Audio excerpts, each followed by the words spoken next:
जेव्हा घरातून बाहेर निघतो, अगदी मोटरसायकलवर बसल्यापासून तर अगदी झोपेसपर्यंत आपण प्रत्येक गोष्टीचा जीएसटी पेड करतो आणि सगळ्यात मोठा जीएसटीचा पेड करण्याचा सहभाग आपल्या सर्वसामान्य माणसांचा आहे.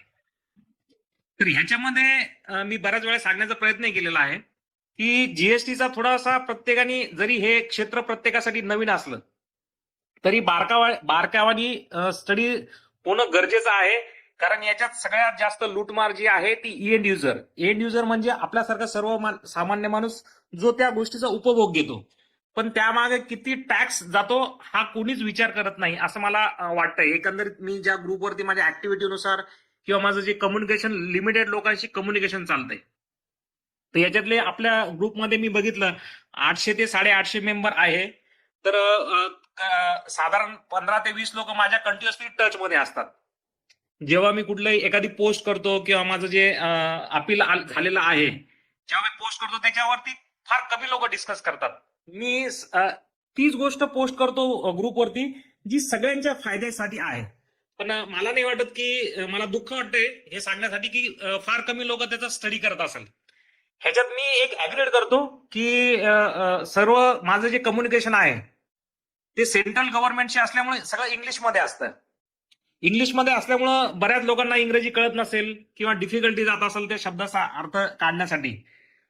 तर आजच्या डेटमध्ये ए आय आहे, आपलं गुगल आहे, गुगल ट्रान्सलेट आहे, बरेच असे सोर्स आहे की ज्याचं कन्व्हर्जन आपण इझिली मराठीतून किंवा हिंदीमधून करू शकतो. तर गेल्या माझा जो 3.5 वर्षाचा अनुभव आहे ह्याच्यात मला असं लक्षात आलं की जीएसटी पाठपुरावा करत आहे, मी जे इव्हिडन्स देत आहे, इव्हिडन्स मेनली देत आहे, स्पीड पोस्टने देत आहे, तरी हे लोक यांचं म्हणणं झालं की आम्हाला स्पीड पोस्टही नाही मिळालं आणि आपला मेलही नाही मिळाला. म्हणजे कुठे ना कुठेतरी हा घोटाळा हे लोक दाबण्याचा प्रयत्न करत आहे. आजच्या डेटमध्ये भारतामधला किंवा आपल्या ग्रुपमधला किंवा कुठलाही सर्वसामान्य व्यक्ती नसेल की ज्याने बँकेचं कर्ज घेतलेलं नसेल, त्या कर्जामध्ये थोडी जरी चूक झाली तर दंडात्मक कारवाई होते. कोणती बँक 2% पेनल चार्जेस लावते, कोणी 4% लावते, कोणी 6% लावते. अगदी काही बँका 24% पर्यंत दंडात्मक कारवाईचे पैसे वसूल करतात. अगदी दमदाटीनिशी. म्हणजे तो कोणत्या लेवलला जाईल ती रिकव्हरी करण्यासाठी याची गॅरंटी नाही. याचा बहुतेक जणांनी अनुभव पण घेतला असेल. आरबीआय जी आहे ही किती सर्क्युलर काढून द्या, फक्त ती कागदावरतीच ठेवते, त्याच्यावरती कार्यवाही करत नाही. जेव्हा ग्राहक हा चुकी करतो तर त्याच्यावरती दंडात्मक कार्यवाही होते. पण जेव्हा बँक किंवा जीएसटी डिपार्टमेंट चोरी करते, आणि चोरी जर मी किंवा सर्वसामान्य माणूस, तुमच्यासारखा माणूस जर ते निदर्शनास आणून देत आहे आणि अगदी ते काय म्हणतात की गेंड्याच्या कातडीसारखे फक्त ऐकत राहतात, त्याच्यावरती ऍक्शन घेत नाही, म्हणजे 4-4, 6-6 महिने त्याच्यावरती कार्यवाही होत नाही. इकडे एक दिवस तुमचा ईसीएस बाउन्स झाला, ईएमआय बाउन्स झाला, तर तुम्हाला 1000 रुपये, 500 रुपये बाउन्स चार्जेस, पेनल चार्जेस, लाखो करोडोनी पैसा वसूल करतात. मग बँकांवरती आणि जीएसटी डिपार्टमेंटवरती का कार्यवाही होत नाही? ह्याच्यासाठी माझं सगळ्यात महत्वाचं म्हणणं आहे की सर्वांनी एकत्र येणं गरजेचं आहे.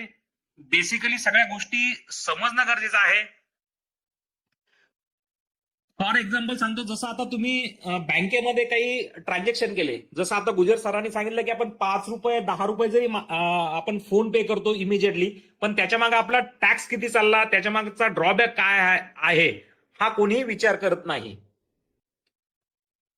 मी आता गेल्या 3-4 महिन्यापासून बऱ्याच माझ्या कंपनीच्या माध्यमातून किंवा इतर माध्यमातून मी बघत आहे जे छोटे छोटे चार्जेस लावले जातात.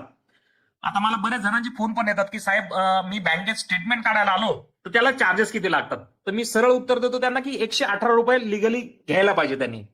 तर 118 रुपयाचं बायफर्गेशन आहे, 100 रुपये त्याची बेसिक अमाऊंट आहे आणि 9% म्हणजे एकूण 18% त्याच्यावरचा जीएसटी आहे. तर ही बँक तुम्हाला स्टेटमेंटमध्ये जेव्हा चार्जेस लावते ती 118 रुपये लावते. तर 118 रुपयामध्ये बेसिक बँकेने 100 रुपये वेगळे दाखवले पाहिजे, 9 रुपये सीजीएसटी वेगळा दाखवला पाहिजे, एसजीएसटी 9 रुपये सेपरेट दाखवला पाहिजे आणि ते 9 रुपये जीएसटी डिपार्टमेंटला पेड केले पाहिजे. पण बघा तुम्ही कुठे क्रॉस व्हेरीफाय करा, 118 रुपये पूर्ण तुम्हाला स्टेटमेंटमध्ये रिफ्लेक्ट होतील त्याचं बायफर्गेशन म्हणजे 9 रुपयाचं जे बायफर्केशन आहे ते होत नाही आणि ते 118 रुपये बँक डायजेस्ट करते, म्हणजे पचन करत आहे. सर्वसामान्य माणूस विचार करतो फक्त की माझे 18 रुपये गेले, मला काय फरक पडला. वर्षातून तर मी एखाद्या वेळा 2 वेळा स्टेटमेंट काढतो. अहो पण कोणी विचार केला का, 18 रुपये सपोज एका माणसाचे गेले तर 100 कोटी जनतेचे किती पैसे गेले,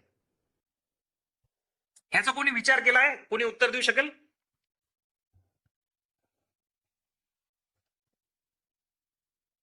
सर, भूषण सर. 1800 कोटी रुपये. तर मग हा पैसा कोणाचा आहे? सामान्य नागरिक. सामान्य नागरिकाचा आहे. मग आपण हा लॉस का बिअर करतो, म्हणजे सहन का करतोय आणि त्यांचे घर का भरत आहोत, ह्याची कधी विचार केलाय का? किंवा कोणी त्या बँकेशी म्हणा किंवा त्या सिस्टीमशी झगडा करण्याचा किंवा सच्चाई जाणून घेण्याचा प्रयत्न केला आहे का? नाही केलं. 90% लोकांचं, 95% लोकांचं उत्तर येईल की नाही केला. का नाही केला? जाऊन द्या, 18 रुपयांनी मला काय फरक पडतो, आणि 18 रुपयासाठी लढून मला काय भेटणार आहे? जास्तीत जास्त बँक काय केलं, मला 18 रुपये रिटर्न देईल किंवा 18 रुपयाचं बायफर्केशन देईल किंवा 18 रुपये तुम्हाला जीएसटी लागला होता तो चुकून आम्ही इन्क्लूड केला.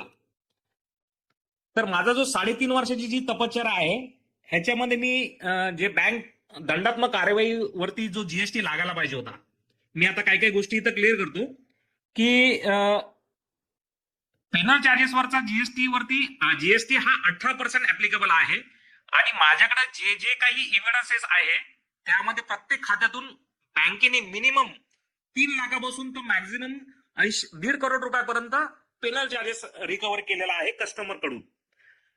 आणि पेनल चार्जेस जर 18% जीएसटी आहे आणि महिन्याला जे आपण जे लोन घेतो, महिन्याच्या शेवटी जे आपल्याला व्याज आपल्या नावावरती पडतं, ती जी व्याजाची रक्कम आहे ती टॅक्स फ्री आहे. तर मग हे लोक कशी चोरी करतात याचं तुम्हाला विश्लेषण देतो की जे एक्झम्प्टेड सर्व्हिसमध्ये ही जी टॅक्सेबल सर्व्हिस आहे ती मिक्स केली जाते. म्हणजे जी पेनल चार्जेसची अमाऊंट यांनी काय केलं, एक्झम्प्टेड म्हणजे ज्याच्यावरती टॅक्स लागणार नाही त्यामध्ये मिक्स करून टाकली. त्याच्यामुळे तुमच्यासारख्या माझ्यासारख्या सर्वसामान्य माणसाला कळणार नाही की मला दंडात्मक कारवाई किती झाली आणि त्याच्यावरती अमाऊंट किती लागली. ह्याच्यामध्ये बँकेचे दोन पद्धतीने फायदे असे झाले. एक तर त्यांनी कस्टमरकडून अगदी नियमाने घेतले किंवा अनियमाने घेतले, पण ती अमाऊंट वसूल केली आणि एक्झम्प्टेड सर्व्हिसमध्ये मिक्स केली. त्याच्यामुळे त्यांनी जीएसटी भरला नाही आणि आपल्यालाही कळवलं नाही की तुम्हाला दंडात्मक व्याज किती लावलंय, कारण ते आपल्या रेग्युलर व्याजामध्ये त्यांनी मिक्स केलंय.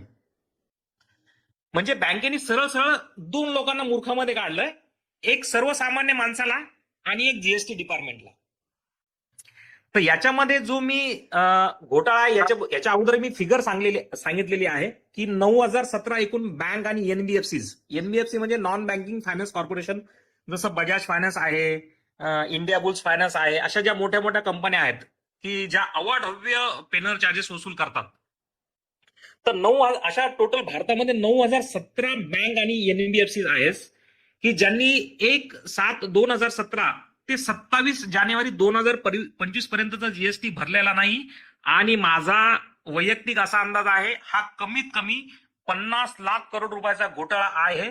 आणि मी तो जीएसटी डिपार्टमेंटशी एवढं भांडण करून मी तो उघडवण्याचा प्रयत्न करत आहे, तर त्याला जीएसटी डिपार्टमेंट पण ऍक्सेप्ट करत नाहीये आणि RBI reserve bank of India पण ऍक्सेप्ट करत नाहीये. ह्याच्या मागचा मला उद्देश असा लक्षात आला, जर रिझर्व्ह बँक ऑफ इंडियाने किंवा जीएसटी डिपार्टमेंटने हा घोटाळा माझा ऍक्सेप्ट केला तर मी 100% अगदी दाव्यानिशी सांगतो की पूर्ण भारतातली जी अर्थव्यवस्था आहे ती ढासळून जाईल आणि यांचं खरं पूर्ण दुनियेच्या समोर उघडे पडेल. अमाऊंट छोटी नाहीये साहेब, 50 लाख करोड रुपयाचा हा घोटाळा आहे. हे 50 लाख रुपये जनतेचे आहे. जीएसटी डिपार्टमेंटचे 18%चा शेअर आहे त्याच्यामध्ये आणि जीएसटी डिपार्टमेंट त्याच्यामध्ये जर ऍक्शन घेत नसेल तर ह्याच्यामध्ये किती टॉप टू बॉटम म्हणजे खालच्या लेवलपासून वरच्या लेवलपर्यंत किती लोकांचा हात सामील आहे, किती लोकांचे हात म्हणजे ओले झालेले आहेत, तुम्ही लक्षात घेऊ शकता.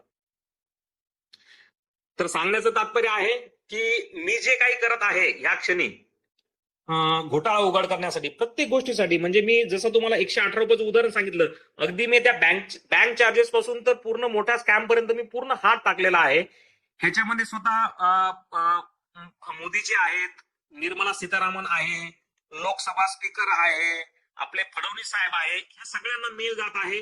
पण कोणाचीच ताकद नाहीये की त्या मेलला साधी एक्नॉलेजमेंट म्हणजे त्याची ऍक्सेप्टन्स देत आहे की हो आम्हाला तुमचा मेल मिळाला किंवा तुमचे एव्हिडन्सेस मिळाले आणि आम्ही त्याच्यावरती कार्यवाही चालू केलेली आहे, हे सुद्धा करत नाहीये.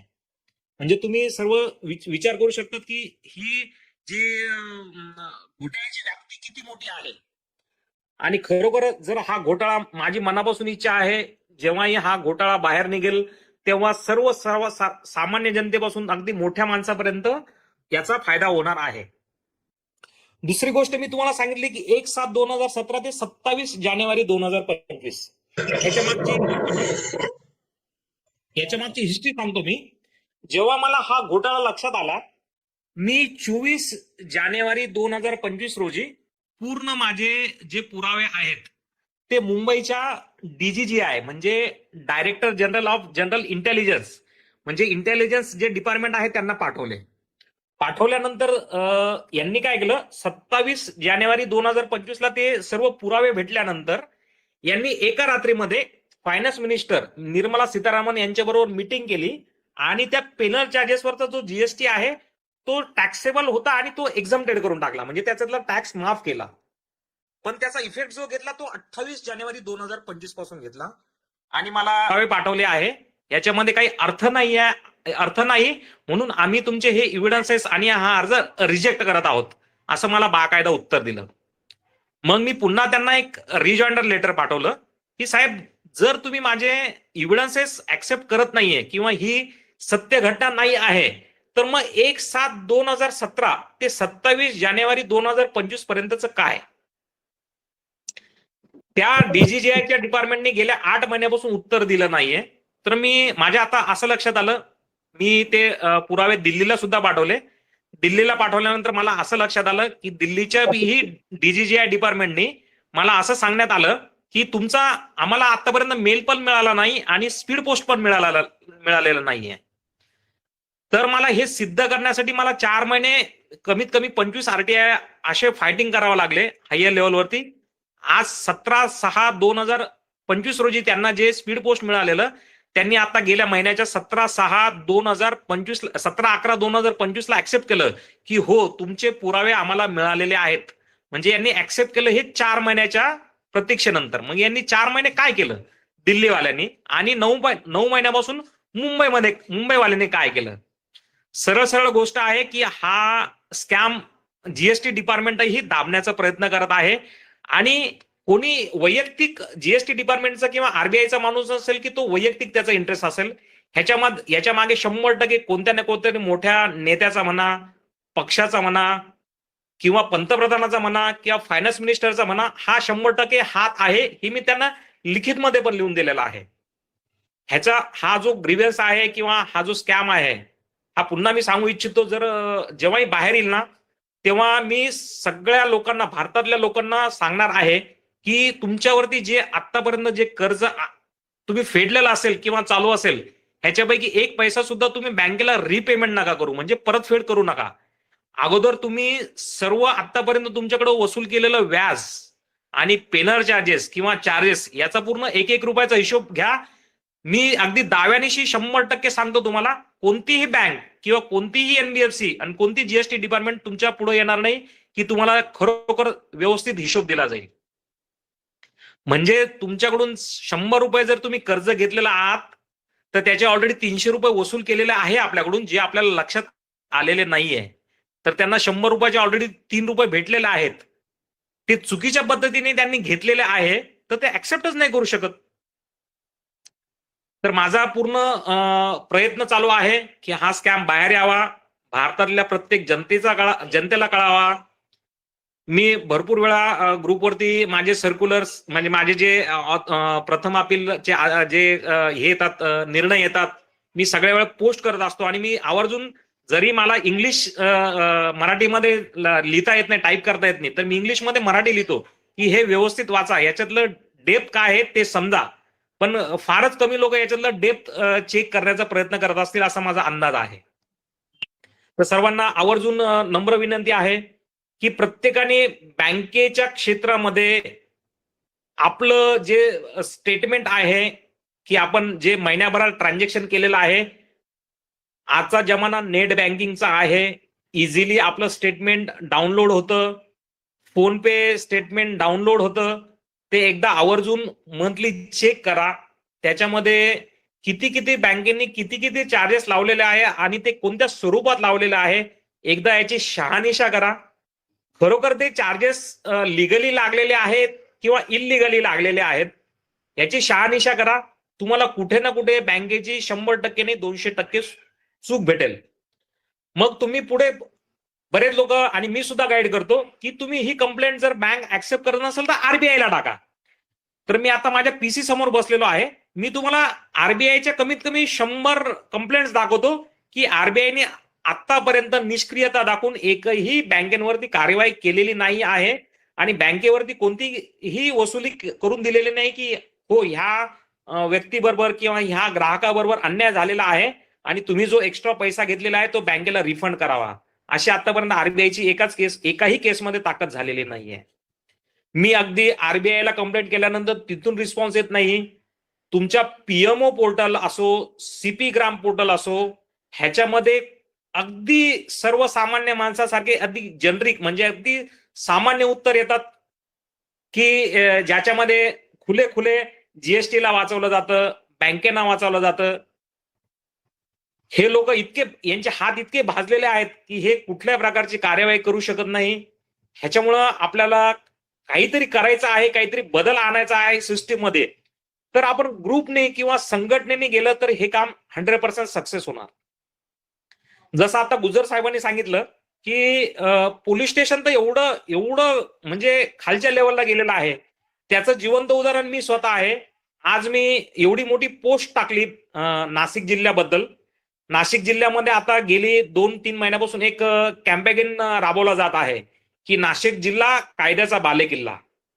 म्हणजे ह्याच्यामध्ये यांनी असं केलेलं आहे की भरपूर गुन्हेगारांना यांनी अरेस्ट केली किंवा त्यांच्यावरती योग्य ती कार्यवाही केली.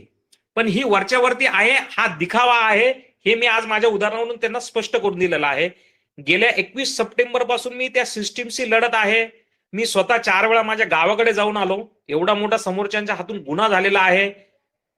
आरटीआयच्या माध्यमातून मला ती पूर्ण मी त्याचे लेखी स्वरूपात पूर्ण एव्हिडन्स घेऊन मी त्यांना सिद्ध करून दिलेला आहे की ह्या गोष्टीमध्ये किंवा ह्या न्यूज मागे माझा कुठल्याही प्रकारचा सहभाग नाहीये, माझ्या कुठल्याही प्रकारचा फॅमिलीचा सहभाग नाही आहे.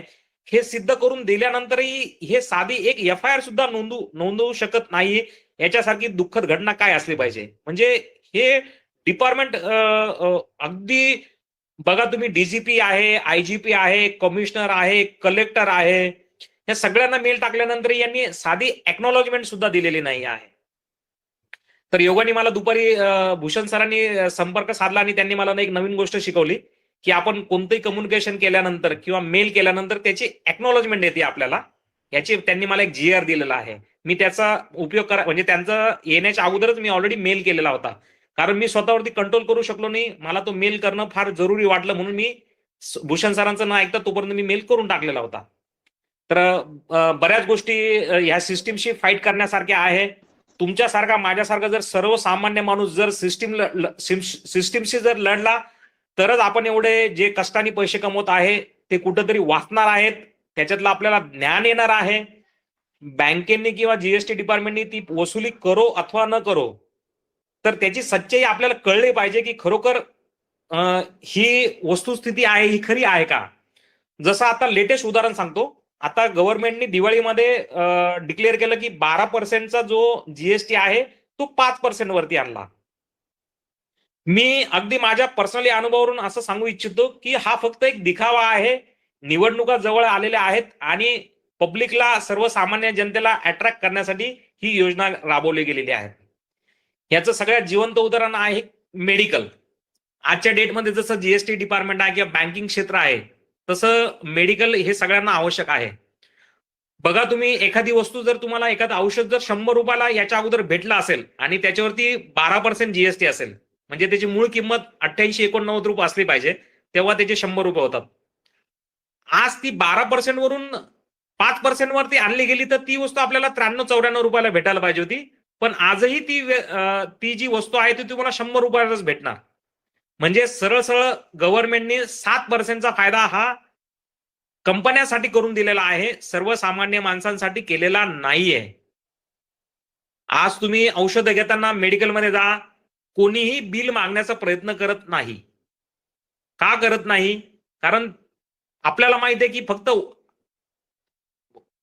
दवाखाना असा आहे की आपण तिथे कॉम्प्रोमाइज करत नाही, म्हणून आपण तिथं मेडिकलमध्ये गेल्यानंतर भाव करत नाही किंवा त्याचं बिलाचं जे विवरण आहे ते कधी चेक करत नाही. त्याची मूळ किंमत किती आहे, त्याच्यावरती जीएसटी किती लावलेला आहे. बहुतेक मला वाटतं 90% मेडिकल जे आहे ह्या तुम्हाला बिल देणारच नाही, आणि दिल्या तर त्याच्यामध्ये जीएसटी सेपरेट शो नाही करणार. तर याच्या मागचं मला नाही वाटत की, पुन्हा मी सांगू इच्छितो की 95% लोक याच्यात म्हणतील की हो, याच्यावरती आम्ही कधीच पडताळणी केलेली नाहीये. बघा, थोडा बदल करा. उद्यापासून प्रॅक्टिकली तुम्ही मेडिकलमध्ये जा आणि त्या वस्तूचं बिल मागा. काय फरक पडतो बघा, आणि त्याचं जुन्या रेटशी कंपॅरिझन करा. तुम्हाला ऑटोमॅटिकली फरक समजेल की गव्हर्नमेंटनी फक्त ही सर्वसामान्य माणसाच्या डोक्यात टोपी टाकलेली आहे. तुमच्या माझ्यासारख्या माणसाचं मत घेण्यासाठी, इलेक्शनला उभं राहिल्यानंतर मत घेण्यासाठी, फायद्यासाठी हे लोक काम करत आहेत. दुसऱ्या बाजूने करप्टेड ऑफिसर एवढे झालेले आहेत की जीएसटीचं नाव काढलं, बँकेचं नाव काढलं तर सर्वसामान्य माणसाच्या मनामध्ये एक भीती निर्माण होते. अरे जाऊन द्या की आपण जीएसटी डिपार्टमेंटशी किंवा पोलीस डिपार्टमेंटशी किंवा बँकिंग डिपार्टमेंटशी कसा पंगा घ्यावा. तो घेतला गेला पाहिजे, तरच सिस्टीम मध्ये बदल येणार आणि कुठेतरी सर्वसामान्यांचा फायदा होणार आहे. आज तुमचे 6 महिन्याचे, 3 महिन्याचे किंवा एका वर्षाचे जर 118 रुपये लागत असतील, तर 18 रुपये कुठं ना कुठं तरी एक तर जीएसटी डिपार्टमेंटला जाणार आहे, ते जनतेच्या भांडवलामध्ये जाणार आहे. आज जे बँका ह्या 18 रुपये स्वतःच्या खिशात घालत आहेत ते कुठंतरी बंद होईल. आणि ही अमाऊंट 100 रुपये नाहीये साहेब, ही अमाऊंट अगदी करोडोमध्ये आहे की जे तुम्हाला खरोखर कळणार नाही. माझा एक फायदा याच्यामधला असा आहे की मी अकाउंटिंगचं काम करतो. बोरकर साहेब जे आहे आपल्या ग्रुपमधले, ते मला 4-5 वेळा माझ्या ऑफिसला स्वतः पर्सनली भेटून गेलेले आहेत आणि आवर्जून सांगतो त्यांचे मनापासून धन्यवाद की जेव्हा जेव्हा ते संभाजीनगरला येतात मला अगोदर फोन करतात आणि मला अगदी 5 मिनिटं किंवा 10 मिनिटं तरी भेटून जातातच. तर त्यांना माझी पूर्ण काम करण्याची स्टाईल माहित आहे, मी कोणत्या सिस्टीमनी काम करतो आणि कशा पद्धतीने काम करतो हे त्यांनी डोळ्यांनी बघितलेलं आहे. तर सर्वांना नम्र विनंती आहे की आपण जे आरटीआयच्या माध्यमातून जी काही आज विचारपूस करत आहे किंवा माहिती घेत आहे, ती कुठेतरी थोडंसं ऑनलाईन आणण्याचा प्रयत्न करा की ज्याच्यामध्ये आपला वेळ वाचणार आहे. ह्याच्यामधले माझा अनुभव असा सांगू इच्छितो की जेव्हा आपण स्पीड पोस्टनी एखादं पत्र पाठवतो किंवा अर्ज पाठवतो, तर हे लोक काय करतात की 40 दिवसानंतर 45 दिवसानंतर उत्तर देतात. म्हणजे 30 दिवसाचा त्यांनी नियम तर मोडलाच, पण त्यांना त्या ऍप्लिकंटची किंवा अर्जदाराची किंमत नाहीये, वेळेची किंमत नाहीये, ते उत्तर तुम्हाला देणार नाही. आणि प्रत्येक जनमाहिती अधिकाऱ्याला, तो सेंट्रलचा असो किंवा स्टेटचा असो, त्याला शिकवलं गेलेलं आहे किती जरी हुशार माणूस असला तरी त्याला माहिती द्यायची नाही. आपल्या ग्रुपमध्ये सांगा बरं, कोणीतरी 10 अर्ज केले आणि त्याच्यामधली 9 अर्जाची किंवा 8 अर्जाची माहिती खरोखर चांगल्या पद्धतीने भेटली, असं कोणी सांगेल का? एखाद्याने तरी उदाहरण द्या की हो साहेब मी 10 अर्ज केले आणि मला जनमाहिती अधिकाऱ्याने 8 लोकांनी मला चांगला प्रतिसाद दिला, असं कोणी आहे उदाहरण आपल्या ग्रुपमध्ये? 100% हेच येणार की नाही, कोणीच नाही. होतच नाही. कारण गव्हर्नमेंटमध्ये किंवा वरच्या लेवलला जे लोक बसलेले आहेत यांना एवढं सॉलिड प्रशिक्षण दिलेलं आहे की कोणत्याही सर्वसामान्य जनतेला आपले नियमावली किंवा आपला जी गोपनीयता आहे ती बाहेर डिस्क्लोज नाही झाली पाहिजे. जनमाहिती अधिकारी हा 100% त्या संस्थेबरोबर हस्तांदोलन केलेलं आहे. त्याचे पण हात कुठेतरी ओले होतात, त्याच्यामुळे तुम्हाला माझा न्याय भेटत नाही, आपल्याला न्याय भेटत नाही. आपण अपील करतो, अपिलामध्ये सुनावणी होते, त्याच्यामध्ये बऱ्याच आपल्या कार्यकर्त्यांना बरीच तकलीफ होते आणि द्वितीय अपिलाचं सांगण्याचं कारणच नाही. कधी 2 वर्ष बी लागतात, कधी 4 वर्ष बी लागतात आणि तिथे पण रिझल्ट व्यवस्थित भेटेल का नाही याची गॅरंटी नाही. मी आज जो लढा लढत आहे, बोरकर साहेबांना सुद्धा सांगितलेलं आहे आणि मी सर्व ग्रुपवरती पण टाकलेलं आहे की गेल्या 6 महिन्यामध्ये 8 महिन्यामध्ये मला एवढी आवड निर्माण झाली की माझे आतापर्यंत 2200 अर्ज लागलेले आहेत सेंटरला. तर मला अगदी लोकांकडून जे जीएसटी डिपार्टमेंट कडून स्पेशली चांगले चांगले उत्तर येतात, चांगल्या चांगल्या माहिती भेटत आहे. त्या ग्रुपवरती पण मी आवर्जून शेअर करतो. त्याचा सर्वांना नम्र विनंती आहे की त्यांनी जास्तीत जास्त त्या सर्क्युलरचा व्यवस्थित फायदा घेतला पाहिजे. त्याच्यामध्ये जे 10 म्हणजे जे काही आपला जो पैसा जात आहे त्याचं कॅल्क्युलेशन कसं होतं त्याचे शोध घेतला पाहिजे की हे लोक कसे लुबाडणूक करतात. जर कोणाला वैयक्तिक अडचण आले तर सर्वांना माझा स्वभाव माहित आहे. मी 24 तास प्रयत्न करतो की मी जास्तीत जास्त लोकांना अटेंड करेल किंवा मी स्वतःहून त्यांना फोन करतो, ग्रुपवरती अर्ज पडो, कोणाला काही अडचण येऊ. जसं माझ्या ड्युटीमधून मला वेळ भेटतो तसं मी स्वतःहून फोन करतो की तुम्हाला काय अडचण येईल साहेब. मी अगदी त्यांना अर्ज लिहून देतो. त्यांचे अर्ज मी ऑनलाईन अपलोड मी स्वतः करतो. मी कधीच 1 रुपयाची पण कोणाकडून अपेक्षा केलेली नाही आहे. 10 रुपये जर लागतं तर मी 10 रुपयेच घेतो. जेव्हा तो मला व्यक्ती 100 रुपये टाकतो तर मी आवर्जून सांगतो मी त्याला 90 रुपये इमिजिएटली रिफंड मारतो. नको बाबा, मला तुझे 90 रुपये नकोय, मला माझे जेवढे खर्च झालेला तेवढंच दे. मी त्याचा मला माझ्या ज्या ज्ञानाचा आहे त्याचा मला सदुपयोग करायचा आहे, मला त्याचा दुरुपयोग करायचा नाहीये. जर मला आज पैसे कमवायचे ठरले तर मी लाखोनी पैसे कमवू शकतो फक्त या माध्यमातून. पण माझी किंमत राहणार नाही, माझ्या नॉलेजचा काही उपयोग होणार नाही. तरी सर्वांना माझी नम्र विनंती आहे, बँकिंग आणि जीएसटी डिपार्टमेंटमध्ये काही जरी अडचण आली, कोणाला जरी अडचण आली, आपल्या रिलेशनमध्ये असो, म्हणजे नातेवाईकांमध्ये असो, मित्र कंपनीमध्ये असो, 100% माझा नंबर शेअर करा, स्वतः कम्युनिकेशन करा. जास्तीत जास्त माउथ पब्लिसिटी झाली तर आपल्या ग्रुपचं नाव रोशन होणार आहे की ही व्यक्ती आहे, कोण आहे, कुठून नंबर भेटला. मी आता एक अनुभव सांगण्याचा तुम्हाला 2 मिनिटं घेतो अजून. मला एक नाशिकहून माझ्याकडे एक कस्टमर आले, अशफाक नाव आहे त्यांचं. त्यांचा कॅनरा बँकेचा प्रॉब्लेम होता. तर ते मला फोन करतात की साहेब मला बँकेचा असा असा प्रॉब्लेम आलेला आहे आणि मला एक देशमुख साहेब आहेत त्यांची म्हणजे एका व्यक्तीने मला नंबर दिलेला आहे, तर मला तुम्हाला संभाजीनगरला भेटायला यायचं आहे. तर मग खरोखर ती गोष्ट माझ्यासाठी एकदम सरप्राईज होती. मला वाटत नव्हतं की ती व्यक्ती मला खरोखर भेटायला येईल. तर एक दिवस मला शनिवारी संध्याकाळी फोन आला त्यांचा की साहेब मी उद्या सकाळी बसत आहे आणि तुम्हाला उद्या 11-12 वाजेपर्यंत भेटणार आहे. तर त्यांनी ते स्वतः माझ्या घरी आले. मी त्यांचा प्रॉब्लेम जो आहे तो समजून घेतला, त्याच्यामधलं त्यांना नॉलेज दिलं. आम्ही काहीतरी स्टेप उचलण्या अगोदरच त्यांचा प्रॉब्लेम तिथं बँकेमध्ये सॉल्व्ह झाला. अशा माझ्या भरपूर केसेस आहेत की मी अगदी मनापासून सगळ्यांना सेवा देत आहे. याच्यामध्ये मला फायनान्शियली म्हणजे फायदा होत आहे नाही होत आहे ते माझ्या जीवाला माहिती आहे आणि ग्रुपमधल्या बऱ्याच लोकांना माहित आहे की मी याचा फायनान्शियली फायदा घेत नाही.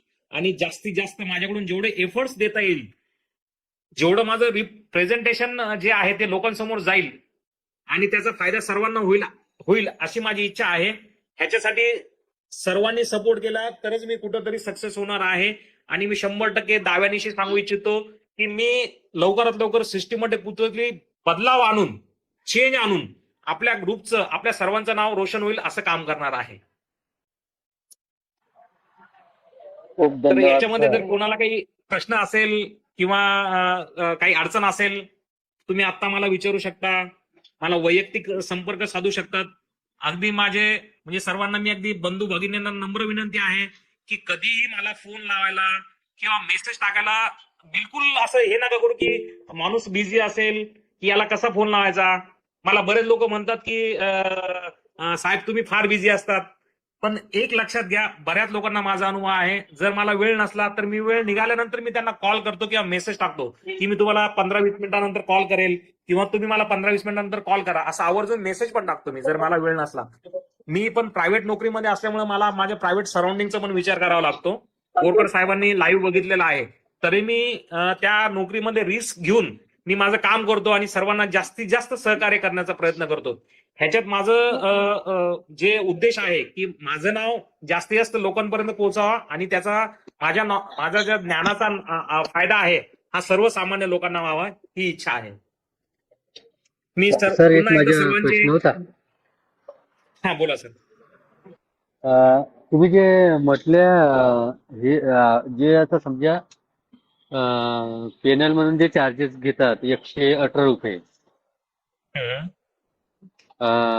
जे 100 रुपये बँकेचे समजा आणि 18 रुपये जीएसटी. तर जे हम्म. 18 रुपये जे घेतलेले आहे हम्म. तर ते यांनी ते तुम्ही म्हटलं की ते कोणीतरी विचारलं यांना तर ते याच्यामध्ये आम्ही ऍडजस्ट करतो. हम्म. कोणत्या चार्जेस मध्ये ते ऍडजस्ट करतात असं बँकवाले सांगतात. आता 100 रुपये समजा 118 रुपये बँकेच्या स्टेटमेंटसाठी चार्जेस आहे, तर 100 रुपये त्यांची हो, मूळ किंमत आहे, तर त्या मूळ किमतीमध्येच बरोबर. ते मिक्स करतात आणि ते आपल्याकडून रिकव्हर करतात.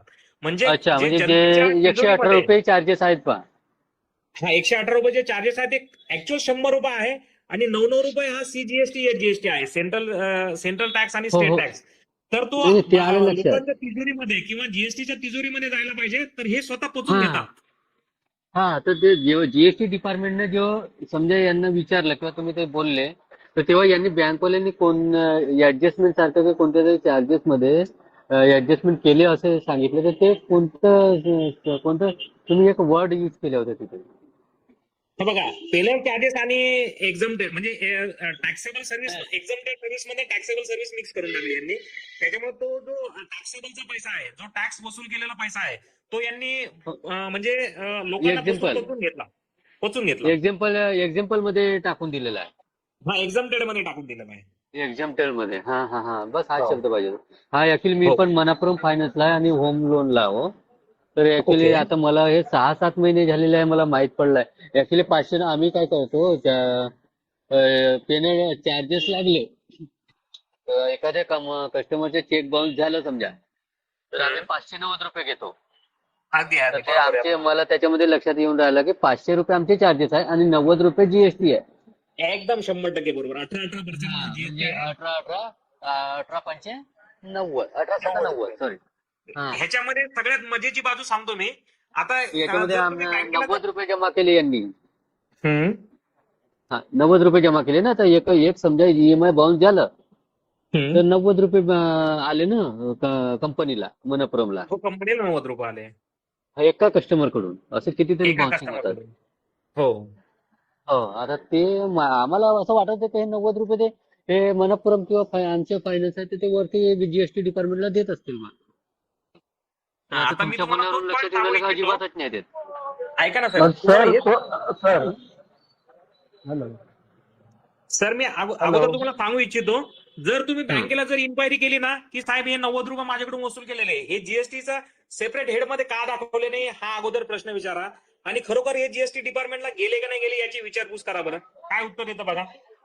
हा, बिलकुल तर ते सर, मी तेच आणि मी म्हणणार होतो एम्प्लॉई आहे. आता. हॅलो मी ऍक्च्युली एम्प्लॉई आहे, तर आम्हाला अजूनपर्यंत म्हणजे आमच्या सगळ्या एम्प्लॉईला पण माहित नाही ना, आम्हाला पण आता मला 5-6 महिने झाले थोडं कानावर आलं होतं की 90 रुपये जीएसटी आहे म्हणून.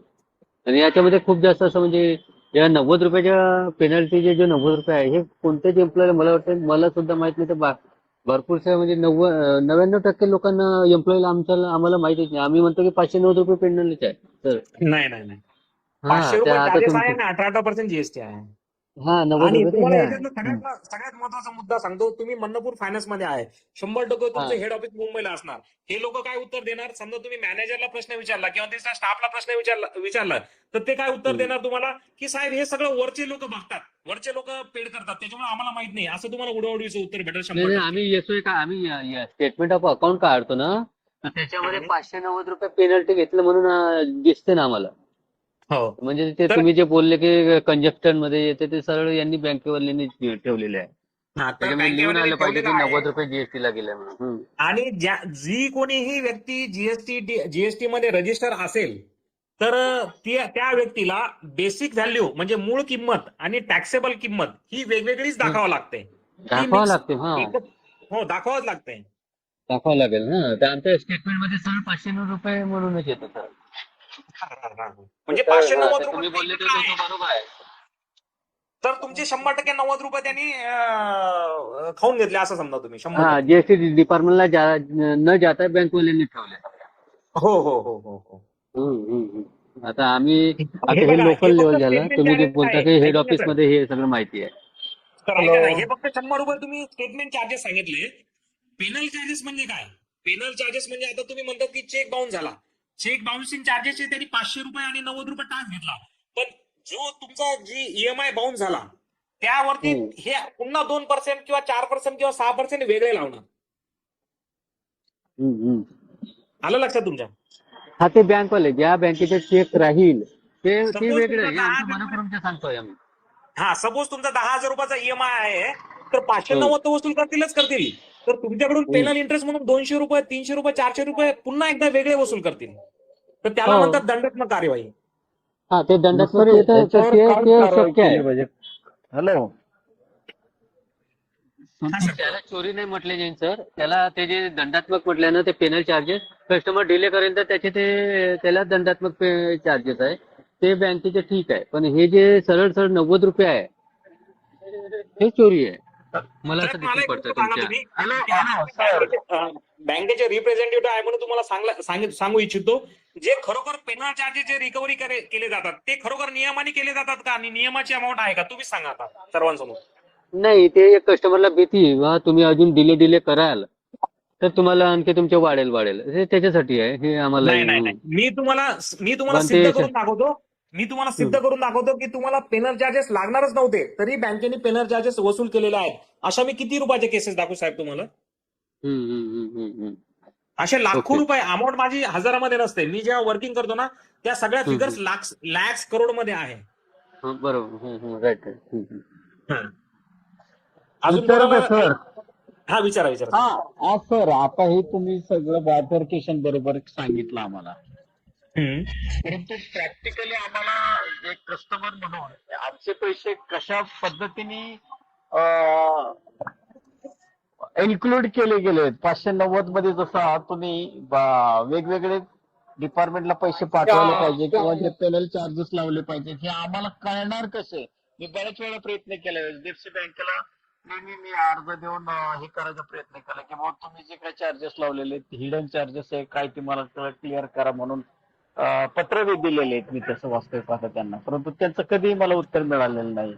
जर ह्यांचं उत्तर येत नाही म्हटल्यानंतर आम्हाला माहिती मिळत नाही, मग ह्याच्यावर काय केलं पाहिजे आपण सर? हे बघा, मी आता मीटिंग सुरुवातीला सांगितलं की तुम्ही एक काम करा की तुम्ही दर महिन्याला जे ट्रान्झॅक्शन करतात त्याचं स्टेटमेंट डाउनलोड करा आणि त्याच्यामध्ये बिलकुल. अनालिसिस करा. अनालिसिस केल्यानंतर बिलकुल. तुम्हाला बँकेला विचारायची गरजच नाही. माझ्याकडून तुम्ही मेल बनवून घ्या, माझ्याकडून अर्ज बनवून घ्या. कशी तुम्हाला बँक उत्तर देत नाही? Okay sir. हा, दिस इज दुसरी द गोष्ट, सोल्युशन. बरोबर. या आता ग्रुपवरती आपले जळगावचे शौपिक काय म्हणतात, मी सर्व आपल्या बंधू आणि भगिनींना सांगण्याचा पुन्हा एकदा आवर्जून सांगतो की बँकेसाठी आणि जीएसटी साठी काही जरी कोणत्याही जरी लेवलची फायटिंग करायची ठरली तर तुम्ही अगोदर मला आठवण करा. ही सगळ्यांना नम्र विनंती, अगदी मनापासून नम्र विनंती आहे की मला ह्या बँकेबद्दल एवढी मनामध्ये एवढी चीड निर्माण झालेली आहे की जो सर्वसामान्य माणसाचा जो पैसा लुटला जातो आहे आणि हे लुटत आलेले आहेत, तो कुठंतरी मला थोडा तरी काही प्रमाणामध्ये स्टॉप करायचा आहे की ज्याच्यामुळे सगळ्यांना आपल्याला, आपल्या सर्वसामान्य माणसाला, मिडल क्लास माणसाला त्याचा फायदा होईल. सर तुमचा नंबर सांगा. नंबर शेअर करा. नंबर नंबर ग्रुपला टाकतो मी. सर एक प्रश्न असा होता की सर्व जणांना प्रॉब्लेम राहतो की मिनिमम बॅलन्स जर आपण ठेवलं नाही तर बँकेवाले खूप अवैध वसुली करते. त्याच्यावर एक सोल्युशन सांगा ना. खूप जणांनी मला मेसेज पाठवलेला आहे सर. तर मी तुम्हाला ना याचा आता थोड्या वेळाने मीटिंग संपल्यानंतर आहे ना आरबीआय बरोबर म्हणजे रिझर्व्ह बँक ऑफ इंडिया बरोबर माझी काय फायटिंग चालू आहे हे मी तुम्हाला सॅम्पल टाकतो मी तुम्हाला, म्हणजे सर्वांना कळेल. सर्वांना पण कळलं पाहिजे ना. म्हणून थोडं 2-3 शब्द जरी सांगितलं. हा, काय याच्यामध्ये व्हायला असं आहे की ग्रामीण विभागासाठी, शहरी विभागासाठी हे मिनिमम बॅलन्स जे आहे ते प्रत्येक बँकेने डिफाईन केलेले आहे, पण हे कधी डिस्क्लोज करत नाही की कोणत्या टायमाला किती मिनिमम बॅलन्स असला पाहिजे. याचा क्रायटेरिया काय आहे? जर मिनिमम बॅलन्स तुमचा खाली गेला तर तुमचं डिडक्शन कसं होणार हे क्लेरिफिकेशन मला सुद्धा अजून बँकेने दिलेलं नाहीये. तर त्याच्यासाठी मी अगदी reserve bank of India, bank of Baroda, union bank of India, ICICI bank यांच्याबरोबर मी फायटिंग माझी चालू आहे. जोपर्यंत त्याचं कन्क्लुजन येत नाही तोपर्यंत मी तुम्हाला कमिटमेंट करत नाही, पण मी तुम्हाला 100% दाव्यानिशी सांगतो की माझी फायटिंग चालू आहे आणि मी ते सर्व प्रूफ्स आहे ते थोड्या वेळाने पोस्ट करतो आपल्या ग्रुपवरती. पाटील साहेब बोला सर. अतुल पाटील साहेब बोला. नमस्कार सर. नमस्कार. प्रथम तर सर मी सरांचं धन्यवाद मानतो की सर तुम्ही जो हा विषय जो घेतलेला आहे हा इतरांच्या कुणाच्याही डोक्यामध्ये हा विषय नव्हता आणि तुम्ही म्हणताय तो बरोबर आहे. 1 रुपयापासून जर विचार करायला गेला तर हा कोट्यावधी रुपयाचा भ्रष्टाचारच आहे. माझी या ग्रुपच्या म्हणजे ह्या लिंकच्या म्हणजे ह्या ऑनलाईन मिटिंगच्या माध्यमातून एक काही विनंती आहे. जे प्रॉपर काम करणारे आहेत त्यांना माहिती आहे की बाबा कशा पद्धतीने काम करायचं आणि जे काही जे आहे की उतावळ्यापणानं जर असं बाबा नाही बँकेला आता अर्ज लावूया तर डायरेक्ट कुणीही बँकेला जीएसटी संदर्भात अर्ज लावून येते मुळापासून वर जा. आता मी मगाच्या नीट सर विषय थोडक्यात घेतला. मी स्वतः 1-2 वेळा वितरण केलेलं आहे या वर्षामध्ये. आता टोटल मी आता एक विषय काय केला की बघा, तेव्हा आपण माहिती वाटताना कोल्हापूर जिल्ह्याची जी मेन हेड शाखा आहे त्या हेड शाखेला गेल्या 6 महिन्यामध्ये किती किती लाखाचं सोने तारण झालं म्हणजे आपला ह्याच्यामध्ये 6 महिन्यामध्ये ती एक मॅक्झिमम मिनिमम काय असेल ती तुम्हाला रक्कम देते. त्याच्यानंतर तुम्ही त्यावर विचारा की बाबा ह्यामध्ये तुम्ही संबंधित विभागाला जीएसटी हा इकडे किती भरला आणि हा इकडे किती भरला. गाईड कुणीही जीएसटी संदर्भात करू नका की जेणेकरून त्यांच्या लक्षात येईल की बाबा हे कशा पद्धतीने कारण लगेच लक्षात येते त्यांच्याविषयी. त्यामधली ही माहिती सुद्धा बऱ्यापैकी आता बाहेर जाईल हे पण सांगतो मी. जरा मला वाटलं ते मी तुम्हाला बोललो. योग्य वाटेल किंवा योग्य वाटणार नाही हा ज्याचा त्याचा प्रश्न आहे पण मला जे योग्य वाटलं ते मी बोललो. धन्यवाद सर बोलण्याची संधी दिली भूषण सर. धन्यवाद. माझं सर्वांना सांगण्याचं हे तात्पर्य आहे की सर जो कोई जो जो कोणाला कोई वैयक्तिक अडचण आली जीएसटी संदर्भात आणि बँकिंग संदर्भात ती वैयक्तिकरित्या न ठेवता तुम्ही ती कुठेतरी माझ्याबरोबर डिस्कस करा, ग्रुपवरती डिस्कस करा, म्हणजे त्याचं आपल्याला प्रॉपर रिझोल्युशन काढता येईल आणि आपण बरोबर प्रॉपर पद्धतीने जाणार. जसं आता या साहेबांनी सांगितलं आपल्याला यांना कळून पण द्यायचं नाही की आम्ही कोणत्या तरी एका पूर्ण ग्रुपनिशी एक घोटाळ्यावरती किंवा पूर्ण बँकिंग आणि जीएसटी साठी आम्ही स्कॅम ओपन करण्यासाठी काम करत आहोत. माझं सांगण्याचा तोच अर्थ आहे. सगळं युनिटीने गेलं तर आपलं प्रॉपर काम होणार. बहुतेक जण काय करतात माहितीये का, म्हणजे कदाचित कोणाला राग आला तरी चालेल किंवा राग आला तर कृपया मला माफ करा. आपण काय करतो जर वैयक्तिक अडचण आल्यानंतरच आपण ग्रुपवरती मेसेज टाकतो, साहेब मला ही अडचण आली आहे, ही कशी सॉल्व्ह करू किंवा मला हा अर्ज लिहून द्या. तो तुम्ही जसं वैयक्तिक स्वतःला अडचण आल्यानंतर जसं तुम्ही स्वतःचं म्हणणं मांडतात तसं तुम्ही सर्व जनतेबद्दलही म्हणणं मांडा ना की ही माझ्या मनात कल्पना आलेली आहे आणि याच्यावरती आपल्याला काही काम करता येईल का. थोडं गाईडलाईन होऊन द्या ना, लोकांना समजून द्या ना की ही तुमच्या मनामध्ये शंका आलेली आहे किंवा तुम्हाला प्रॅक्टिकली अनुभव आलेला आहे आणि त्याच्यावरती मी माझ्या ग्रुप सोबत किंवा मी स्वतः त्याच्यावरती काम करायला तयार आहे आणि सिस्टीमची फायटिंग करायला तयार आहे. बघा बरं 2-4 महिन्यात 6 महिन्यात कसा आपल्या सिस्टीमवरती परिणाम होत नाही किंवा बदल येत नाही. 100% दाव्यानिशी सांगतो की 100% परिणाम होणार आणि चेंज होणार. भूषण सर मी जरा बोलू का? हा बोला बोला. सर मला असं विचारायचं होतं हॅलो की आता तुम्ही सांगितलं बँक आपल्याकडून जीएसटी पण घेते त्याच्यानंतर पेनल्टी पण घेते आणि परत पिनल चार्जेस पण घेते. तर बँकेने कोणत्या ट्रान्झॅक्शन वरती कोणती रक्कम आकारावी आणि ती योग्य काम केलंय की नाही बाबा पिनल चार्जेस लागत नसतील तर तरी पण घेतले, पेनल्टी कशी काय घेतली आणि किती लागते ती, हे जर प्रत्येक कामामध्ये त्यांनी ठरलेलं असेल तर ते चुकीचं झालंय की बरोबर करता येते आपण कसं काय ओळखायचं हा जरा माझा प्रश्न होता. सर कांबळे साहेबांनी अगदी माझा जो स्तोत्र आहे, माझं जे बॉटम आहे तेच खरोखर तुम्ही पकडलं. कांबळे साहेब तुमचं अगदी मनपूर्वक अभिनंदन करतो की तुम्ही माझ्या मनातलं काहीतरी वेगळं बाहेर काढण्याचा प्रयत्न केलेला आहे आणि मला वाटतं तुमचं काहीतरी मला एक 10-15 दिवसापूर्वी आपलं याच्यावरती बोलणं झालेलं होतं. मी पुन्हा सर्वांसाठी गाईडलाईन करतो. सर्वांना ही माझी नम्र विनंती आहे की आपल्यामधले सर्वसामान्य माणूस, मिडल क्लास माणूस हा 100% कर्ज घेतो. होम लोन स्वरूपात असो, व्हेकल संदर्भात असो, कुठं ना कुठे ते लोन घेतो.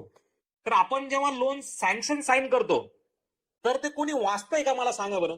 पुन्हा तेच उत्तर येणारे 95% लोक वाचत नाही. तर माझं सर्वांना हा कॉमनली प्रश्न आहे की सँक्शन लेटर मध्ये ज्या टर्म्स कंडिशन आहे त्या खरोखर कोणी अगदी टॉप टू बॉटम वाचलेल्या आहेत का.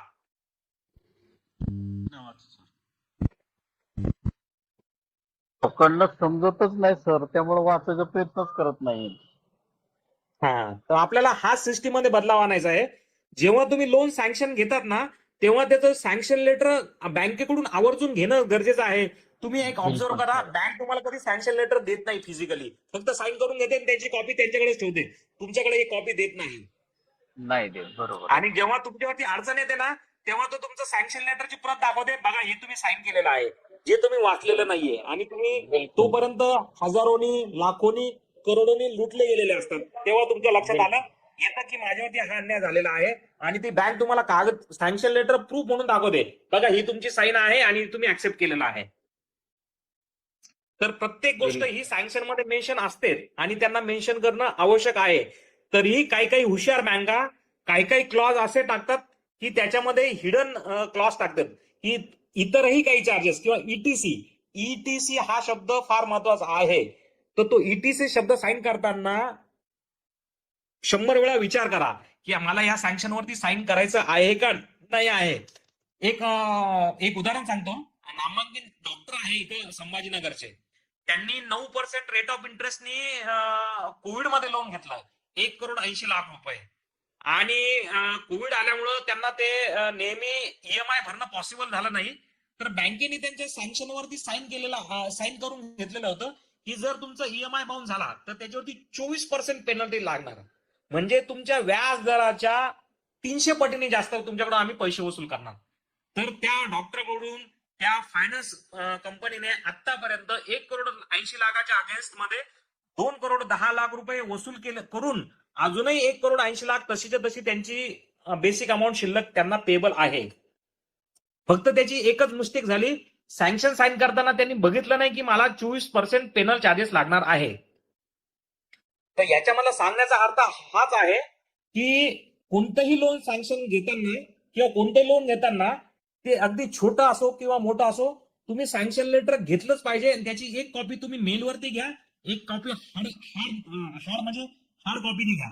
म्हणजे तुम्हाला ती बँकेच्या मेल आयडीवरून तुम्ही तुमच्या मेल आयडीवरती घ्या, म्हणजे तुमच्याकडे तो प्रूफ असतो की आपण बँकेने हे सँक्शन आपल्याला दिलेलं आहे, आपण त्या टर्म्स कंडिशन ऍक्सेप्ट केलेल्या आहे.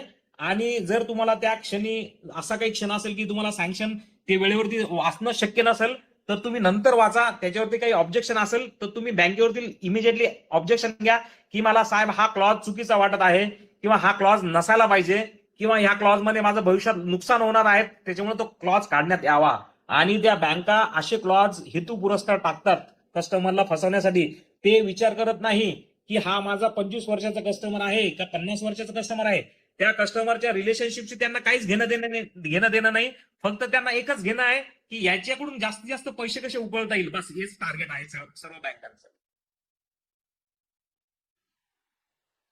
आणि जीएसटीच्या माध्यमातून जर समजून सांगायचं ठरलं, माझं जर सगळ्यात मोठा जो बोट आहे तो हा एचडीएफसी बँकेकडे आहे.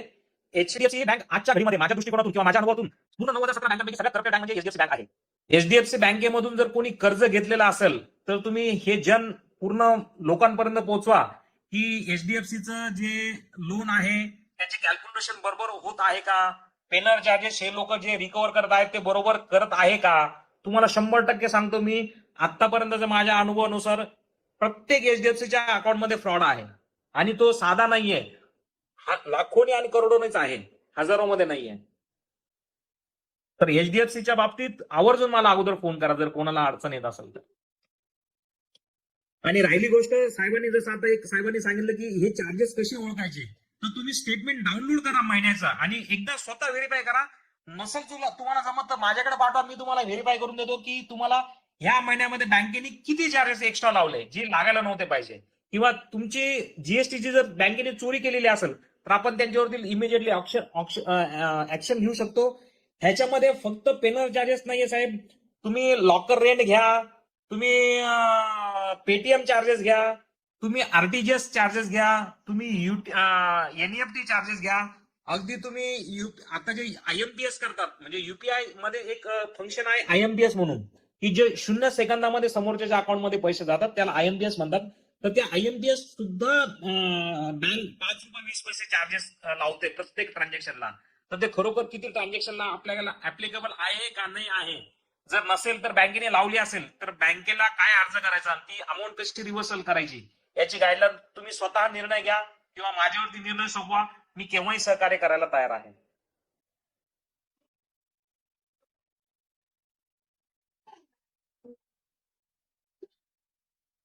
कोणाला काही प्रश्न असेल तर विचारू शकता. ज्यांना ज्यांना प्रश्न असेल त्यांनी हँड वरती करा. पायगुडे सर विचारा.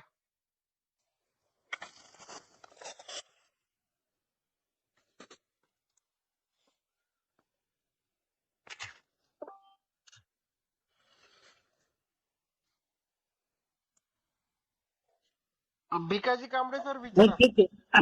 हा सर्वांना नमस्कार. संतोष हा, खाबिया विचारा. सरांना संतोष खाबिया सर ओळखलं का? पायगुडे बोलते प्रशांत. तर तुम्हाला नाही ओळखल्यानंतर कसं होणार हो? खूप छान. मी सर्वांना परिचय करून देतो. म्हणजे संतोष खाबिया माझे चांगले मित्र आहेत आणि त्यांनी एक ऍक्सिस बँकेची केस स्टडी माझ्या बरोबर केली होती. बरोबर ना सर? हॅलो, आवाज येतोय? हो हो, येतोय, ऍक्सिस येतोय. बँकेची केस स्टडी केली होती तुम्ही, फोर क्लोजर चार्जेसची, राईट? आवाज येतोय? हा बिलकुल, बोला ना सर, तुम्ही कंटिन्यू ठेवा ना. ठीक आहे, ओके सर, फाईन. तर मला एक विचारायचं होतं सर, की सायबर क्राईम फ्रॉड हे ओडिसामधून होते बरेच बँकांमध्ये. आता मी ऑडिटमध्ये असल्यामुळे मला बरेच कंप्लेंट येतात हे कस्टमरच्या बँकिंगमध्ये, की cyber crime fraud, suspected fraud हे कसं बघतात, हे कसं ठरवलं जातं आणि ह्याचं म्हणजे मी जो आहे थोडासा जास्त डेप्थचा हा, प्रश्न विचारलेला आहे. सायबर हा. फ्रॉड मध्ये बघा, म्हणजे तुम्ही जरी बँकिंगचे असेल तर राग नका म्हणू. हा. हॅलो पायगुडे साहेब, नाही, मी नाही. थोडस No, no, no, no. Carry on, carry on. विरुद्ध बोलतोय त्याच्यामुळे तुम्ही राग नका म्हणू. नाही, बिंदास सायबर फ्रॉड मध्ये जर बघायला गेलं सर, जो माझा अनुभव सांगतो आहे, सायबर फ्रॉड मध्ये मला असं लक्षात आलेलं आहे की जे लोक सायबर फ्रॉड करतात हे लोक चुकीच्या पद्धतीने बँक अकाउंट ओपन करतात. सगळ्यात महत्वाचं याच्यात स्पेशली बँक आहे कोटक बँक. कोटक महिंद्रा बँकेमध्ये जर गेलं ना तर तुम्ही आजही ऑनलाईन जा, तुमच्या मेलमध्ये जा किंवा तुम्हाला टेक्स्ट मेसेज येईल बघा की तुमचं झिरो बॅलन्स मध्ये अकाउंट उघडण्यात येईल.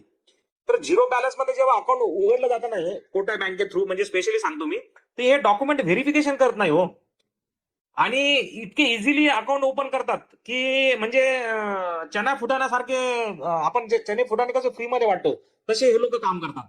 तर याच्यामध्ये कुठं ना कुठं तरी बँकेचा सहभाग आहे ह्या फ्रॉडच्या पाठीमागे, की जे डॉक्युमेंट व्हेरिफिकेशन न करतात बँक अकाउंट ओपन करतात. सर्वसामान्य माणसाची जर गोष्ट करायची ठरली तर बघा, आज तुम्ही बँकेत जा, साधं अकाउंट उघडायचं तर ते तुमचं पॅन नंबर मागतात, आधार मागतात, तुमचा ऍड्रेस प्रूफ मागतात. सगळे डॉक्युमेंट घेतल्यानंतर 7-8 दिवसानंतर तुमचं अकाउंट ऍक्टिव्हेट होतं. 2 दिवसात 4 दिवसात वाटेल हिट देते. मग हे जे सायबर फ्रॉडचे जे काही लोक आहेत की यांची हात मिळवणी झालेली आहे, यांचे का अकाउंट व्हेरिफिकेशन होत नाही, हा सगळ्यात मोठा माझा एक क्वेश्चन मार्क आहे. म्हणजे कुठं ना कुठं ह्याच्यामध्ये बँकेचा सुद्धा सहभाग आहे.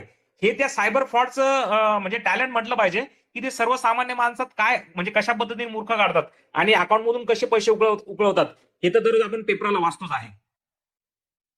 सायबर फ्रॉड मध्ये सांगायचं ठरलं करेक्ट आहे सर. तर याच्यामध्ये याच्यामध्ये ऑनलाईन अकाउंटच्या संदर्भात तुमच्या मताशी पूर्णपणे सहमत आहे.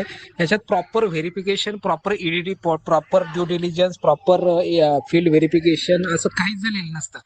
याच्यामध्ये व्हिडिओ ब्रांच म्हणून एक ऑप्शन असतो, प्रत्येक बँकांनी अनाऊन्स केलेलं आहे व्हिडिओ ब्रांच, करेक्ट आहे ना? ओके हा हा. मग त्याच्यामध्ये काय करतात की त्या व्यक्तीने face to face video branch मध्ये समोरच्या रिप्रेझेंटेटिव्हला पॅन कार्ड दाखवायचं, आधार कार्ड दाखवायचं. ते समोरचे representative how to verify it की ते पॅन कार्ड त्याच आहे म्हणून, ते आधार कार्ड त्याच आहे म्हणून. मग व्हिडिओ ब्रांच वाले सुद्धा ओके करतात ना? 100% ओके करतात. जसं तुमचं म्हणजे या दहशतवादी लोकांसाठी जे सिम कार्ड दिलं जातं, जे फ्रॉडलंट सिम कार्ड दिलं जातं, तसं हे फ्रॉडलंट अकाउंट ओपन केलं जातं. म्हणजे ते काही साम्य नाही याच्यामध्ये. जे चुकीच्या पद्धतीने सिम कार्ड घेतलं जातं चुकीचे पुरावे देऊन, तसं हे बँकेमध्ये चालू आहे. आणि आवर्जून सांगायचं ठरलं, हे मी खूप वेळा बँकेचे हे फ्रॉड सगळे ऑलरेडी निदर्शनास आणून दिलेले आहेत. माझे हजारो म्हणजे नंबर ऑफ ऍप्लिकेशन गेले जातात, आरबीआयला जातात, जीएसटी डिपार्टमेंटला जातात, लोक ऍक्सेप्टच करत नाहीये. की तुम्ही ही जी सत्यता दाखवत आहे याच्यावरती आम्ही कुठेतरी ओनरशिप घेऊन आम्ही जनहितासाठी काम करू, असं कुठेही एक 0.01% सुद्धा हे पॉझिटिव्हिटी दाखवत नाहीये. हे मला सगळ्यात मोठं दुःख आहे. ही जी आरबीआय जी म्हणते ना की जानकार रहिये सतर्क रहिये, हा फक्त एक दिखावा आहे. 100% नाही, 1000% दिखावा आहे. जसं मी करेक्ट. आज आणि ग्रुपला टाकलं आरबीआयचा आणखी की नाशिक जिल्हा कायद्याचा बालेकिल्ला हा फक्त दिखावा आहे, तसंच हा आरबीआयचा दिखावा आहे की जानकार बनिये सतर्क रहिये, हे साफ मूर्खात काढण्याचं काम आहे. हे अगदी मी छाती टोकपणे सांगतो साहेब. करेक्ट आहे. अजून एक आरबीआयनी आता नवीन सीटीएस स्कॅनर म्हणून सीटीएस वन डे क्लिअरिंग म्हणून सिस्टीम 4 ऑक्टोबर पासून आणली. ती सुद्धा अजून पूर्णपणे सेट झालेली नाही बरं का. तर तुम्हाला सांगू इच्छितो मी, म्हणजे मी स्वतःवरती गर्व नाही करत. हा जो सीटीएसचा नियम चेंज झाला ना, मी तुम्हाला वैयक्तिक सगळं टाकतो, माझा एव्हिडन्सेस हा माझ्यामुळे चेंज झालेला आहे. हे अगदी मी छाती टोकपणे सांगतो तुम्हाला. क्या बात आहे, क्या बात आहे. हो, माझं एक येस बँक म्हणून आहे की ज्याच्यामध्ये माझं लोन अकाउंट होतं, त्याच्यामध्ये मी एवढं मॅटर लावून पकडलं की आरबीआयला मला हा नियम बदलण्यास मी भाग पाडलं त्यांना. छान. पेनल चार्जेसचं जसं सांगितलं की पेनल चार्जेसचा जेव्हा घोटाळा काढल्यानंतर 27 जानेवारीला माझे डॉक्युमेंट एव्हिडन्स पोहोचल्यानंतर यांनी 28 जानेवारीला एक सर्क्युलर इश्यू केलं की पेनल चार्जेसवरती जीएसटी हा एक्झम्प्टेड झालेला आहे. हे फक्त आणि फक्त माझ्यामुळे झालेलं आहे. ह्याच्यात 18% पेनल चार्जेसचा पूर्ण फायदा प्रत्येक भारतीय जनतेला झालेला आहे. हे मी स्वतःवरती आत्मविश्वासाने सांगू इच्छितो. अगदी अगदी नाही, त्याबद्दल वादच नाही. इव्हन दो बाकीचे जे कायदाप्रेमी आहेत त्यांनाही मी सांगू इच्छितो, संतोष खाबिया सरांचा बँकिंग जीएसटी मध्ये आणि बँकिंग मध्ये स्पेशली खूप अभ्यास आहे. मी सुद्धा सरांशी अर्धा ते 1 तास आपण बोलत होतो, बरोबर ना सर? मी सुद्धा अचंबित झालो. इतका दांडगा अभ्यास, म्हणजे बँक कशी लुटते, बँकेचे चार्जेस कसे असतात. आणि हे सर करेक्ट आहे, तुमचं पेनल्टी चार्जेस जे आणि हिडन चार्जेस वगैरे कधीही बँक शो करत नाही. आणि तुम्ही सँक्शन लेटरचं पण सांगितलं सर, सँक्शन लेटर पण ऍज इट इज मेलवर किंवा हार्ड कॉपी मिळायलाच पाहिजे. तो तर आपला एकदम हक्क आहे. येस देत नाही. तर मी आता जसं तुम्ही एक प्री क्लोजर चार्जेसचं आता जे एक्झाम्पल सांगितलं, मी सर्वांना एक अनुभव सांगू इच्छितो. बँक ऑफ इंडिया सिल्लोड मध्ये एका व्यक्तीला, माझ्या एका जवळच्या मित्राला 10,62,000 रुपये प्री क्लोजर चार्जेस लावले गेले. प्री क्लोजर चार्जेस लावल्यानंतर जेव्हा मी माझ्या त्या क्लायंटचं जेव्हा मी पूर्ण अकाउंट स्टेटमेंट स्टडी केलं, तर ती व्यक्ती फक्त माझ्याकडे प्री क्लोजर चार्जेस साठी आलं होतं.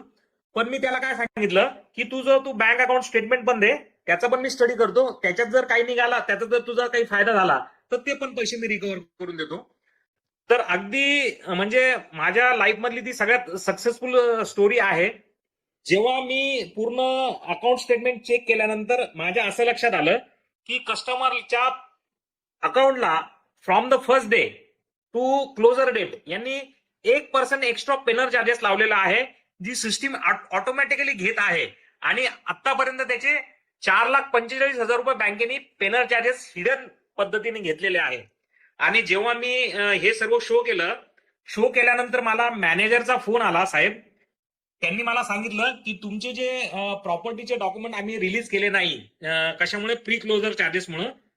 आमच्या पूर्ण मॅनेजमेंटची इच्छा आहे की तुम्ही ते सिल्लोडला या, तुमच्या हाताने तुमच्या क्लायंटचे पेपर द्या, आणि आम्ही जो पेनल चार्जेस हिडन पद्धतीने लावलेला आहे हा सर्वांच्या समोर मी त्यांच्या अकाउंटला रिव्हर्सल करतो. मी दुसऱ्या दिवशी जेव्हा सिल्लोडला गेलो, माझ्या हाताने मी ते 10,62,000 रुपये वे ऑफ केले आणि प्रॉपर्टीचे डॉक्युमेंट त्यांनी कस्टमरच्या हातात दिल्यानंतर जेव्हा पेनल चार्जेस जेव्हा रिव्हर्सल केले त्यांनी 1,80,000 रुपये, तर तेव्हा माझ्या त्या मॅनेजरचं, सिल्लोडच्या मॅनेजरनी स्टेटमेंट दिलं, साहेब म्हणे मी बँकेचा मॅनेजर आहे आणि माझी बँक, जी बँक ऑफ इंडिया 119 वर्षापूर्वीची जी बँक आहे, ही अशा पद्धतीने घोटाळा करून कस्टमरच्या अकाउंट मधून सिस्टीमनी कशी पैसे चोरते हे आतापर्यंत मला माहित नव्हतं. हे फक्त तुमच्यामुळे मला कळालेलं आहे, असं त्याचं स्टेटमेंट आहे साहेब. खरंय सर. मला एक सांगा, म्हणजे सर, मॅनेजरला penalty सुद्धा माहित नाही की आपली सिस्टीम कशा पद्धतीने कस्टमरचे खिशे कापते.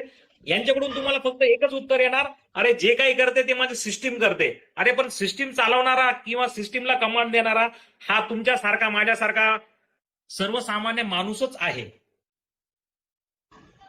करेक्ट आहे सर. मला सांगा, pre closure charges personal loan एखाद्या कस्टमरने घेतलं तर त्याला कमीत कमी वर्षभर क्लोज करता येत नाही असा नियम आहे का आरबीआयचा? नाही, हे बघा सर, याच्यात आता नवीन नियमाची गोष्ट सांगतो. हे तर तुम्हाला अगोदर सँक्शनच चेक करावं लागेल, पहिली गोष्ट. दुसरी गोष्ट, आनंदाची गोष्ट, हा प्रश्न तुम्ही अतिशय चांगला विचारला. 1/1/2026 पासून हे जे प्री क्लोजर चार्जेस आहे हे आता बँकांना ऍप्लिकेबल राहणार नाही, असं ऑलरेडी आरबीआयचं सर्क्युलर आलेलं आहे. फोर क्लोजर चार्जेस प्रिन्सिपल अमाऊंटच्या 5% घेतात बँका, असं काही आहे नियम सर? 5% प्रिन्सिपल अमाऊंटच्या फोर क्लोजर चार्जेस. माझ्या हिशोबाने मी तुम्हाला आता याच्यामध्ये एक पॉईंट फार पुन्हा एकदा गर्वाने सांगू इच्छितो. जेव्हा मी पेनल चार्जेसचा घोटाळा काढला ना, आता तुमच्या पॉईंटशी हा पॉईंट कसा जुडला गेलेला आहे थोडं लक्षात घ्या पायगुडे साहेब तुम्ही. जेव्हा मी पेनल चार्जेसचा जेव्हा घोटाळा काढला तेव्हा मी आरबीआयला एक अर्ज केला की हे जे पेनल चार्जेस आहे हे सेपरेट हेड मध्ये का दाखवले जात नाही, तर हे दाखवले गेले पाहिजे असं मी त्यांना कम्युनिकेशन केलं. तर त्यांनी माझ्या अर्जावरती विचार करून 4 महिन्यानंतर पेनल चार्जेस हे सेपरेट हेड मध्ये दाखवण्यासाठी एक सर्क्युलर काढलं. हे सर्क्युलर बँकेंनी 8 महिन्यानंतर 10 महिन्यानंतर त्यांच्या सिस्टीम मध्ये आणलं. त्याचा मला वाटतं काहीतरी 30/4/2024 पासून, म्हणजे 1/5/2024 पासून बँकेंनी पेनल चार्जेस हा सेपरेट हेड मध्ये दाखवण्याचं चालू केलं. जेव्हा पेनल चार्जेसचं एक सर्क्युलर आहे ते मी पुन्हा ग्रुपवरती शेअर करेन.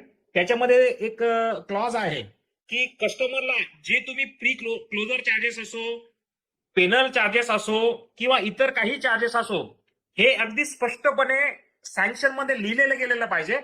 आणि सर्वांनी माझा आवाज रेकॉर्ड करून घ्या किंवा लिहून घ्या. जेव्हा सँक्शन मध्ये पेनल चार्जेस किंवा इतर चार्जेस हा जो क्लॉज बँक ऍड करते तेव्हा आरबीआयने स्पेशल इन्स्ट्रक्शन दिलेलं आहे की ते चार्जेस हे बोल्ड अक्षरामध्ये सँक्शन मध्ये हायलाइट झाले पाहिजे. म्हणजे कस्टमर ताबडतोब लक्षात येईल की हे जे बोल्ड अक्षरात लिहिलेलं आहे म्हणजे याच्यामध्ये काहीतरी ग्रॅव्हिटी आहे जे बँक फॉलो करत नाही. आणि सगळ्यात महत्वाचं म्हणजे जसं तुम्ही म्हटले अगदी 5% प्री क्लोजर चार्जेस लागतात, तर आरबीआयचं जे पेनल चार्जेसचं सर्क्युलर आहे त्याच्यामध्ये एक शब्द, एकदम हिडन शब्द वापरलेला गेलेला आहे की बँकेने जे पेनल चार्जेस किंवा प्री क्लोजर चार्जेस हे रिझनेबल रिकव्हर केले पाहिजे. रिझनेबल हा शब्द वापरलेला आहे. तर रिझनेबल म्हणजे काय सांगा साहेब तुम्ही? पायगुडे साहेब आता तुमच्याच शब्दात सांगा तुम्ही. तुमच्या पर्टिक्युलर तुमच्या बँकेच्या साईज प्रमाणे किंवा डायरेक्टर बॉडी जे ठरवेल त्याप्रमाणे, बरोबर ना? 5% म्हणजे जे 5% तुम्ही सांगता ते खरोखर म्हणजे वाजवी आहे का नाही आहे तुम्ही सांगा सर. नाही सर, वाजवी नाहीत. मग त्या आरबीआयच्या सर्क्युलरचा किंवा आरबीआयचं बँकेवरचा कंट्रोल काय आहे तुम्हीच तुमच्या शब्दात उत्तर द्या. नाही सर, याबद्दल म्हणजे दुमतच नाही. आपल्या खूप चर्चा होऊ शकते. There are lot of people are in the Q, so त्यांनाही बोलू द्या. त्यांनाही बोलू द्या, कारण कसं आहे आपली बँकिंग लँग्वेज मला पूर्णपणे येतो, मला बऱ्यापैकी येते. आता आपले या ठिकाणी कायदाप्रेमी आहेत की जे बरेच ग्रामीण भागातले शेतकरी आहेत, त्यांनाही जरा चर्चा करू द्या. Carry on. Bhikaji Kamble, Atul sir, Gadge साहेब, जाकीर सर.